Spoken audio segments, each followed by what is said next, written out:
Vamos a hablar de un tema no menos interesante como es el de la exclusión financiera. Y para ello tenemos con nosotros a don Fernando Zunzunegui. En el programa hemos incluido algunos datos de su currículum, pero yo querría resaltar que es presidente de FinSalud. Es una fundación dedicada a impulsar la salud financiera. Es asesor del Consejo de la Federación Europea de Asesores e Intermediarios Financieros, coordinador legal de EFPA, la Asociación Española de Asesores y Planificadores Financieros, y socio fundador de Zunzunegui Abogados, un bufete especializado en regulación financiera. Quería resaltar también su faceta académica, algo que yo siempre valoro mucho, como doctor en Derecho y licenciado en Ciencias Económicas y Empresariales, y además profesor de Derecho del Mercado Financiero en la Universidad Carlos III. Pero Fernando es mucho más activo que todo esto, es en su faceta, ¿no?, de experto en servicios financieros. Ha cooperado con la Comisión Europea, con Banco Mundial y también con el Banco Interamericano de Desarrollo. Y, por último, quería destacar que es editor y director de la revista de Derecho del Mercado Financiero. Fernando es también muy activo en todos los medios de comunicación, tanto escritos como orales, y ha publicado numerosos artículos. En esta línea quería resaltar que está a punto de publicarse en una prestigiosa revista de Derecho Bancario y Bursátil un informe, un artículo titulado Exclusión financiera, actuaciones y propuestas, que recoge un informe elaborado para el Defensor del Pueblo en julio del año pasado. Y, como decía, está a punto de publicarse. Me decías, Fernando, que está en el número de abril, con lo cual pues pronto estará a disposición de todos ustedes. El artículo analiza la falta de acceso a los servicios financieros básicos y, en particular, al acceso al efectivo y a los servicios de pago. Y esto, concluye el informe, conduce a la exclusión financiera de los colectivos más vulnerables, en especial de las personas mayores y residentes en zonas rurales. El informe analiza el marco legal y cuál ha sido la respuesta coordinada de las autoridades financieras, de las asociaciones bancarias. Ha hecho referencia Pilar a ello antes. Una parte muy interesante del informe es una encuesta realizada por todas las autoridades, asociaciones interesados en esta materia, y cuál es su posición en determinados temas. Yo aconsejaría su lectura. Y, finalmente, el informe concluye con algunas propuestas para hacer frente a la exclusión financiera. Bueno, yo creo que con todo esto la sesión va a ser interesante y de todo ello vamos a hablar. La primera pregunta quizá es obligada. Fernando, ¿crees que hay un problema de exclusión financiera en España? Y, si es así, ¿crees también que hay un problema de acceso al efectivo? Muchas gracias, Concha. Es un placer estar aquí. Yo no puedo sino felicitar a Javier Rupérez, el presidente de ENARIA, lo que supone esto para la sociedad civil. Estamos viendo en esta mañana temas que son trascendentales, van mucho más allá de la industria del efectivo, van a todos los interesados en el efectivo, pero estamos hablando ya de cuestiones de derechos fundamentales, de privacidad, que nos afecta a todos. Enhorabuena, Javier, por todo lo que estás haciendo y todo lo que está haciendo de ENARIA. Si hay un problema de exclusión financiera, eso es cuando me encargó el Defensor del Pueblo hacer un informe. Yo siempre digo, vamos a ver si hay un problema, hay que tratar de resolver algo. Y entonces empecé a ver que verdaderamente el tratamiento no era de problema, era de inclusión financiera, donde se podía avanzar en la inclusión financiera. Entonces, la primera pregunta que se hacía a todos los interlocutores era, ¿hay un problema?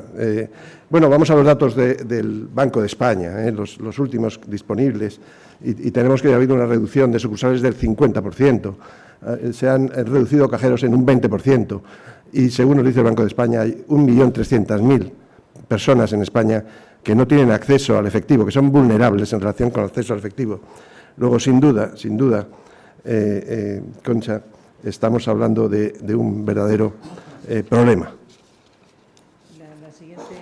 La siguiente cuestión, que yo creo que nos interesaría a todos saber, como especialista en derecho financiero y bancario que lo eres, ¿nos puedes decir si en España existe un derecho a la cuenta bancaria y existe también un derecho al acceso al efectivo? Sí, estamos viendo en las meses anteriores que tenemos que en estos momentos reivindicar hasta nuestros derechos esenciales. Estamos ante un servicio esencial, un servicio de interés general y es complementario. Es los derechos a los servicios bancarios, básicamente a los servicios de pagos, pero relacionado con los servicios de pago está el acceso al efectivo. Al efectivo accedemos a través principalmente de los cajeros o de las sucursales. Si no funciona estos servicios de pagos, no hay efectivo, luego son complementarios. Hay un derecho a este derecho a la cuenta. Esto está en la Unión Europea, es la cuenta básica. La cuenta básica que debe divulgarse, debe generalizarse. Hay decenas de miles de cuentas básicas en otros Estados miembros. En España prácticamente se desconoce. El Defensor del Pueblo se ha dirigido continuamente al Banco de España, a las asociaciones del sector, para decir que tienen la obligación legal de publicitar y que toda persona vulnerable tenga derecho a la cuenta básica, incluso sin coste, con un coste mínimo en general, pero también a los más vulnerables sin coste. Y si tenemos el acceso a la cuenta garantizado, entonces podremos tener el acceso al efectivo. Pero es que el acceso al efectivo está reforzado absolutamente. Estamos hablando del curso forzoso, estamos hablando de la regalía de la corona, estamos hablando de la soberanía del Estado sobre la moneda. En lo que se ha citado el representante de Deloitte en la mesa anterior, que el 28 de mayo va a discutirse y a establecerse las primeras medidas del euro digital, en esa misma sesión se va a tratar en un planteamiento siguiente, en la siguiente iniciativa legislativa, el curso forzoso. La necesidad de clarificar en la Unión Europea, cosa que no se ha hecho nunca, se va a hacer el 28 de mayo en una propuesta legislativa de la Comisión Europea sobre el curso forzoso. Lo que estamos hablando de un derecho fundamental, de un bien común y, por tanto, lo que tenemos que es reivindicar ese derecho y, desde luego, no ponernos a la defensiva. Entre las medidas que hemos visto y que mencionas también en tu informe y que ha puesto en marcha el Gobierno, podemos mencionar el plan de inclusión financiera y también el protocolo social firmado con las asociaciones bancarias. No sé si tienes alguna opinión sobre ambos y en qué medida te parece que puedan ser suficientes. Sí, vamos a ver.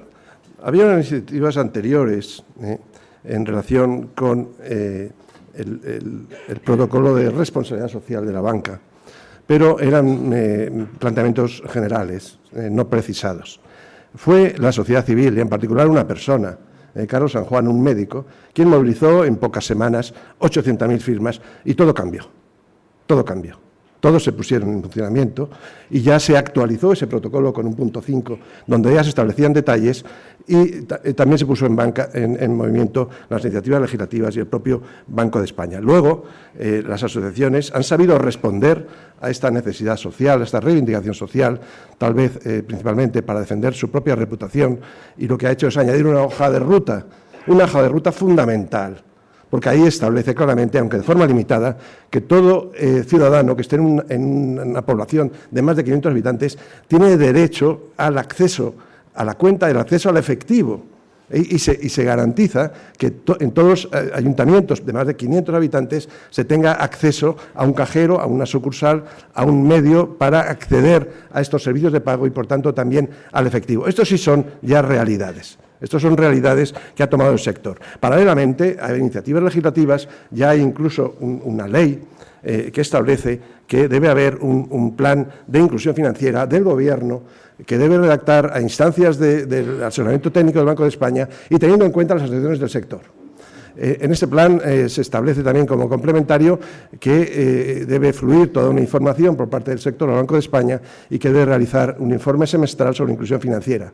Aquí se han solapado las cosas. El sector ha sido muy activo y todas las medidas que están previstas, que tiene que desarrollar el Banco de España, ya se están realizando, la mayor parte de ellas, a través sobre todo de esta hoja de ruta y también del protocolo de responsabilidad social corporativa de la banca, y por tanto ahora habrá que integrar de algún modo lo que es la iniciativa de las patronales bancarias con la obligación legal, el mandato al Gobierno, asesorado por el Banco de España, de establecer un plan de inclusión financiera y unos informes semestrales por parte del Banco de España de seguimiento. Esto es importante, por ejemplo, en cuanto al seguimiento, dado que las patronales bancarias han establecido la creación y han creado un observatorio de inclusión financiera donde ya prevé su seguimiento y la publicación de informes periódicos. Pero esto es la iniciativa de la industria, la iniciativa de los interesados en el sector. Es importante que ahora el Banco de España tome las riendas. La iniciativa del sector, si me permites, Concha, es muy, muy interesante porque incluso ha publicado ya en la página web del Observatorio Financiero una encuesta de satisfacción financiera. Esto es de lo más moderno que existe. En el Reino Unido hay un consumer duty, es decir, una obligación ya de las entidades financieras de velar no solo por la adecuación de sus servicios a los clientes, sino de interesarse por la satisfacción de los clientes en relación con los servicios que presta la banca. Fijémonos que ya está apuntando aquí a las situaciones más modernas y avanzadas la AEB y el resto de las patronales bancarias al haber realizado esta encuesta sobre satisfacción de los clientes, en particular del acceso a los servicios de pagos y al acceso al efectivo. En este sentido, ¿crees que los informes son suficientes? ¿Crees que hay que hacer alguna cosa más? Y ligado a esto, y antes se ha mencionado también en la mesa anterior el tema de la distribución del euro digital a través de los intermediarios financieros, pero ¿qué opinas de la distribución del efectivo? ¿Crees que deberían también mejorarse las infraestructuras del efectivo? Sí, en medidas legales hay que desarrollarlas. Ya están planteado el marco para el desarrollo de este plan de inclusión financiera del Gobierno y esta colaboración del Banco de España. Hay aspectos concretos muy relevantes en otros países, en España todavía prácticamente no desarrollados, que es el cash in shop. ¿Qué es esto del cash in shop?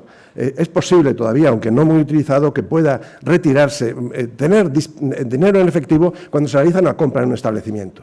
Y entonces nos dan la vuelta en billetes y en monedas. Pero el cash in shop es que puedas ir a cualquier establecimiento que esté en la red y puedas retirar dinero, como si fuera un cajero. Esto no es conforme a la ley de servicios de pago. Esto se ha estudiado mucho, por ejemplo, en estudios de Cambridge, de Oxford, en el Reino Unido, y se ha llegado a la conclusión por los mayores expertos que es necesario modificar el marco de los servicios de pago, de la ley de servicios de pago. Y, por tanto, aquí el Banco de España entiendo que ya estará realizando cómo puede implementarse el cash in shop, porque requiere una modificación legal. Y en relación a la infraestructura existente del efectivo, ¿crees que debería haber alguna actuación también en ese sentido? Discúlpame, Concha, que me haya dejado esta parte de la infraestructura que es fundamental. Si estamos hablando de un servicio esencial, de algo que tenemos derecho a la libertad monetaria, tenemos que tener la infraestructura necesaria. Los que han alertado de todo esto son aquellos que han visto la crisis o la guerra muy cerca. Han sido los suecos y luego los finlandeses los que se han dado cuenta que habían, de algún modo, llevado a una falta de uso de las tarjetas, a una falta de uso del efectivo, de tal modo que estaban perdiendo, poniendo en grave riesgo la infraestructura del efectivo, y rápidamente han adoptado incluso medidas legales para defender la infraestructura del efectivo. En la encuesta a mí me sorprendió mucho que realizamos la respuesta de Iberpay. Iberpay tiene clarísimo lo que hay que hacer, tiene clarísimo esa función que tiene en relación con el efectivo, y él se ofreció a ser líder en todo el fortalecimiento de la infraestructura del efectivo muy necesaria. Entonces, tenemos aquí la colaboración público-privada, en particular del Banco de España con Iberpay, para dejar claro, y eso lo tenemos todo muy claro, se ha dicho en 20 años, va a ser, mientras dure la humanidad, la existencia del efectivo, que no va a ser más que un complemento, lo digital a lo físico y a la moneda. La moneda es intrínseca al ser humano, es prácticamente imposible erradicarla, pero hay que darle una infraestructura, ahí sí se puede hacer daño. Y por tanto, sí, es muy importante que se tome como una tarea esencial el Banco de España y prioritaria el colaborar con Iberpay y plantearse este mantenimiento y fortalecimiento de la infraestructura del efectivo en España. Bueno, por mi experiencia pasada en estos temas, ¿no? en Banco de España, es cierto que es necesario mantener esa infraestructura de distribución y de recogida del efectivo en los dos sentidos. Y aquí sí que tenemos ejemplos, aparte de lo que has comentado, ¿no?, de que ha ocurrido en Suecia, que siempre es el paradigma de sociedad sin efectivo, como ellos se han dado cuenta que no se puede ir tan deprisa, ¿no?, y que de alguna manera hay que preservar esta infraestructura si queremos que el efectivo no desaparezca, ¿no? Y en ese sentido, la colaboración pública-privada sería esencial. Y bueno, también estamos viendo algunas iniciativas en el Reino Unido que van en este sentido, y yo creo que esa sería la vía, porque no solo se trata de distribuir efectivo, sino también de recoger el efectivo que reciben, ¿no?, los comerciantes, porque si no, ellos tampoco tendrían interés en tener transacciones en efectivo. En tu informe comentas también, hablas de la inclusión financiera, ¿no?, como contrapartida a la exclusión, y hablas de la posibilidad de establecer una autoridad de inclusión financiera. En este sentido, ¿cuál es tu visión? ¿Piensas que debería recaer en el Banco de España, que ya tiene bastantes tareas? ¿O crees que esta nueva autoridad de defensa del cliente financiero podría asumir alguna de estas funciones? Sí, bueno, la respuesta la tenemos en este proyecto de ley tan importantísimo y estructural, que es la creación de una autoridad de defensa del cliente financiero. Esto está ya en fase de enmiendas y hay un acuerdo político de quienes tienen la mayoría política para que salga adelante. Es cierto que ha recibido enormes críticas, por ejemplo, una demoledora del Consejo General del Poder Judicial, muy ajeno a esta regulación financiera, pero entiendo que no se van a atender y, por tanto, va a salir adelante esta Autoridad de Defensa del Cliente Financiero. Esta autoridad ya tiene como encargo la educación financiera, y podría encargársele que el plan de educación financiera que fuera bajo su gestión. Y hay continuas menciones, hay hasta 5 veces la palabra exclusión financiera aparece en el proyecto de ley, y si uno va a las enmiendas, más de 200 páginas del boletín del Congreso, comprueba que hay continua preocupación por la cuenta básica, continua preocupación por la exclusión financiera y en relación con un proyecto de ley de esta nueva autoridad. Luego, lo natural, lo conveniente, dado que el Banco de España es una gran autoridad de solvencia y tiene claro su objetivo de defensa de la estabilidad bancaria y de proteger la solvencia de las entidades, y bastante tiene con eso, me parece a mí, dejarle a esta entidad nueva, que además se llama de defensa del cliente financiero, que no solo se preocupe y se ocupe de la educación financiera, sino de su complemento. El propio proyecto de ley menciona como parte esencial de la educación financiera lo relacionado con los mayores, lo relacionado con las zonas rurales, con aquellos que pueden verse excluidos financieramente, y lo incorpora al proyecto de ley a través de la educación financiera. Pero esto debería ser un objetivo autónomo, propio, el de defender frente a la exclusión financiera y promocionar la inclusión financiera por esta autoridad de defensa del cliente financiero. Sí, yo creo que sería bueno, ¿no?, que una autoridad de defensa nueva que aparece pudiera asumir estas funciones. La educación financiera, como mencionas, debe ser un pilar fundamental para todos. Desde los colegios, los estudiantes deberían conocer un poco cuáles las necesidades financieras a las que se van a enfrentar, y familiarizarles también, como se ha dicho en la primera mesa, con el uso de billetes y monedas. Yo creo que esto les da también un enfoque muy cercano de lo que es el dinero.